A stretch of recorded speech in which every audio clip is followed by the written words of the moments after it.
শাপলা গণহত্যার পরে নিউজ করেছে হেফাজতের ধ্বংসযজ্ঞে নিঃস্ব অনেক ব্যবসায়ী। এত লোক মারা গেল, স্বজনরা কোথায়? তো সে নিউজ করেছে আধুনিক পোশাকে কিছু যুবককেও দেখা গেছে। যারা এই অপারেশনে অংশগ্রহণ করেছে, যারা এর নির্দেশ দিয়েছে, তাদেরকে তো বিচারের মুখোমুখি করতেই হবে।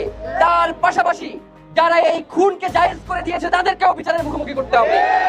আজ থেকে প্রায় 13 বছর আগে সাদা পাঞ্জাবি পরে গ্রামের ক্ষেত গ্রাম্য যাদেরকে বাংলাদেশের নাগরিক মনে করা হয় না, সেই মানুষগুলো শাপলায় এসে সমবেত হয়েছিল তার জীবনের থেকেও প্রিয় আল্লাহ এবং তার রসুলকে কটূক্তি করার প্রতিবাদে। যারা এই কটূক্তি করেছে, রাষ্ট্র যাতে তাদের বিরুদ্ধে আইনানুগ ব্যবস্থা গ্রহণ করে, এর জন্য তারা এই শাপলায় সমবেত হয়েছিল। কিন্তু শহুরে নয় বলে এদের পাশে ওই দিন কেউ দাঁড়ায় নাই, যার কারণে রাতের অন্ধকারে নির্বিচারে নৃশংসতার সর্বোচ্চ মাত্রা অতিক্রম করেছে ফ্যাসিবাদী আওয়ামী সরকার। আজকে এখানে আসবার একটু আগে মিডিয়ার একজন ভদ্র মহিলা, তিনি মিডিয়াতে কাজ করেন, তার একটা পোস্ট দেখলাম যে তিনি শাপলা নিয়ে দুঃখ প্রকাশ করে একটা পোস্ট দিয়েছেন। মানে তিনি পোস্ট দিয়েছেন এইভাবে যে শাপলায় যে মারা হয়েছে, গুলি করা হয়েছে, ঠিক আছে, কিন্তু লাশের উপরে কেন আঘাত করা হইল?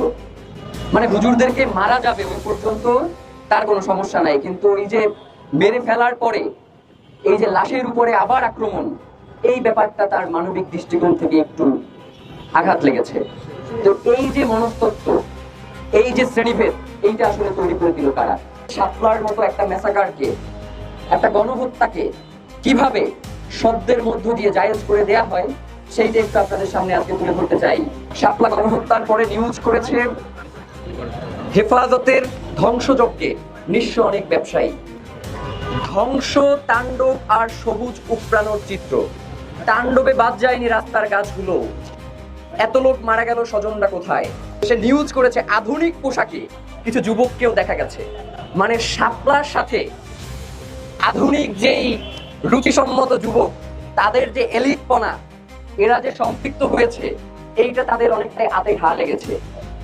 এই পত্রিকার একজন সম্পাদক এর আগে নাকি একবার বাইতুল মোকাররমে গিয়ে বাইতুল মোকাররমের খতিবের কাছে তওবা করে মাপ চেয়ে আসছিল, কিন্তু তার জীবনে এত পাপ জমা হয়েছে যে বাংলাদেশ রাষ্ট্রকে শুধুমাত্র তার তওবা করার জন্য একটা তওবা কমিশন গঠন করা লাগবে।